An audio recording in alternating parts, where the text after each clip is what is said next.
আগস্টের প্রথমেই বাংলা টেলি দর্শকের জন্য বিরাট বড় খবর সামনে আসছে। অনেক দিন বাদে টেলিপর্দায় এত জনপ্রিয় জুটির আগমন হচ্ছে।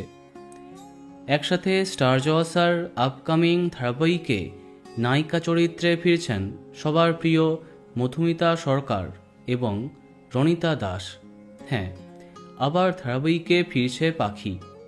হতে চলেছে অপেক্ষার অবসান। তাকে আবার ফিরিয়ে আনছে তার আগের চ্যানেল স্টার জলসা। আসছে মধুমিতা সরকারের নতুন আপকামিং ধারাবাহিক। কোন প্রোডাকশন তা জানব, তবে তার নায়ক চরিত্রে কে থাকছেন সেটা আগে জানা যাক। একেবারে কনফার্ম না হলেও সূত্রের খবর, স্টার জলসার এই আপকামিং ধারাবাহিকে নায়ক চরিত্রে দেখা যাবে সবার পছন্দের শন ব্যানার্জিকে।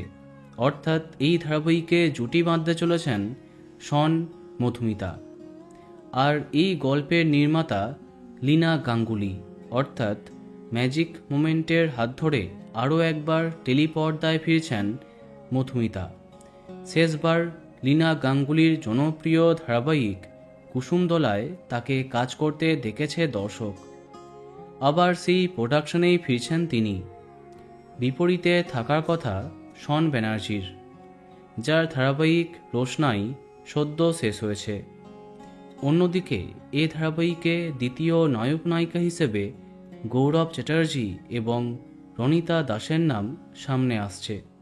দেখা যাক কবে আরও তথ্য সামনে আসে এই বড় বাজেটের ধারাবাহিকটির। তো বন্ধুরা, কে কে এক্সাইটেড কমেন্টে জানাতে পারো। আর এই রকমই আরও অনেক ভিডিও পেতে সাবস্ক্রাইব কারেন্ট বস। ধন্যবাদ।